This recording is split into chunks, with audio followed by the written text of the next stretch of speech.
খানা খাইছিলো, ইয়াত মূলা বিক্ৰী কৰিবলৈ আহিছিলো। গতিকে ইয়াত বহুত স্মৃতি জড়িত আছে। দুৰ্গা পূজা, কালী পূজা, গাঁৱৰ পৰা খোজকাঢ়ি আহো বাগানৰ মাজে মাজে। তেতিয়া ৰাস্তা পদূলিৰ অৱস্থা সাংঘাতিক বেয়া আছিল।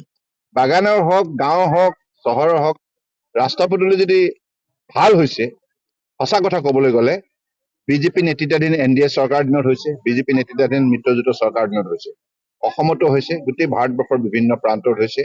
নৰেন্দ্ৰ মোদী ডাঙৰীয়াৰ তেখেতৰ বলিষ্ঠ নেতৃত্বই তেখেতে ভাৰতবৰ্ষৰ জনগণক শ্ৰদ্ধা ভক্তিয়ে যিমানখিনি সেৱা আগবঢ়াইছে, তাৰ কাৰণে যে ভাৰতবৰ্ষ শক্তিশালী হৈছে, বিশ্বৰ বুকুত অন্যতম শক্তিশালী ৰাষ্ট্ৰ হিচাপে চিহ্নিত হৈছে।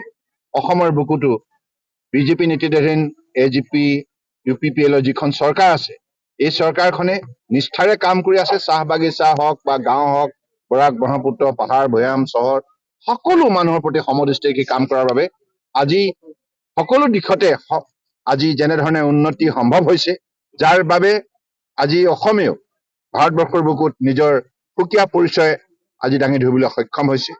আৰু আজি 80 লাখ টকা ব্যয় কৰি পেলাই 4টা প্ৰকল্পৰ কাম আৰম্ভ কৰা হৈছে। বালিজানৰ পৰা বালিজান, বিন্ধ্যাকটা, পানীতোলা আৰু খাৰজান। গতিকে এই 4টা প্ৰকল্প বিভিন্ন ধৰণৰ প্ৰকল্প। এই প্ৰকল্পত 80 লাখ টকা ব্যয় কৰা হ'ব আৰু ৰাইজৰ সহযোগিতাত মোৰ দৃঢ় বিশ্বাস প্ৰকল্পকেইটা সুন্দৰ হৈ নিৰ্মাণ হৈ উঠিব।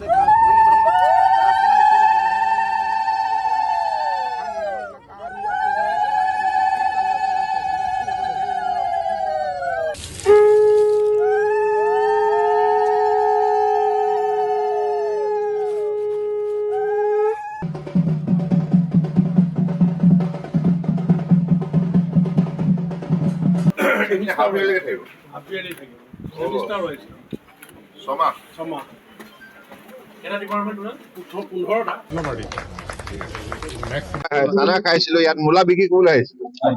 গতিকে ইয়াত বহুত স্মৃতি জড়িত আছে। দুৰ্গা পূজা, কালী পূজা, গাঁৱৰ পৰা খোজকাঢ়ি আহো বাগানৰ মাজে মাজে। তেতিয়া ৰাস্তা পদূলিৰ অৱস্থা সাংঘাতিক বেয়া আছিল।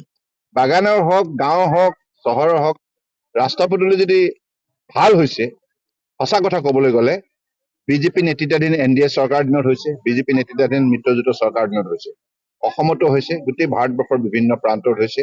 নৰেন্দ্ৰ মোদী ডাঙৰীয়াৰ তেখেতৰ বলিষ্ঠ নেতৃত্বই তেখেতে ভাৰতবৰ্ষৰ জনগণক শ্ৰদ্ধা ভক্তিয়ে যিমানখিনি সেৱা আগবঢ়াইছে, তাৰ কাৰণে যে ভাৰতবৰ্ষ শক্তিশালী হৈছে, বিশ্বৰ বুকুত অন্যতম শক্তিশালী ৰাষ্ট্ৰ হিচাপে চিহ্নিত হৈছে। অসমৰ বুকুতো বিজেপি নেতৃত্বাধীন AGP, UPPL যিখন চৰকাৰ আছে, এই চৰকাৰখনে নিষ্ঠাৰে কাম কৰি আছে। চাহ বাগিচা হওক বা গাঁও হওক, বৰাক ব্ৰহ্মপুত্ৰ, পাহাৰ ভৈয়াম, চহৰ, সকলো মানুহৰ প্ৰতি সমদৃষ্টিৰে কাম কৰাৰ বাবে আজি সকলো দিশতে আজি যেনেধৰণে উন্নতি সম্ভৱ হৈছে, যাৰ বাবে আজি অসমেও ভাৰতবৰ্ষৰ বুকুত নিজৰ সুকীয়া পৰিচয় আজি দাঙি ধৰিবলৈ সক্ষম হৈছে।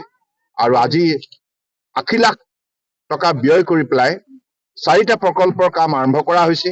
বালিজানৰ পৰা বালিজান, বিন্ধ্যাকটা, পানীতোলা আৰু খাৰজান। গতিকে এই 4টা প্ৰকল্প বিভিন্ন ধৰণৰ প্ৰকল্প। এই প্ৰকল্পত 80 লাখ টকা ব্যয় কৰা হ'ব আৰু ৰাইজৰ সহযোগিতাত মোৰ দৃঢ় বিশ্বাস প্ৰকল্পকেইটা সুন্দৰ হৈ নিৰ্মাণ হৈ উঠিব।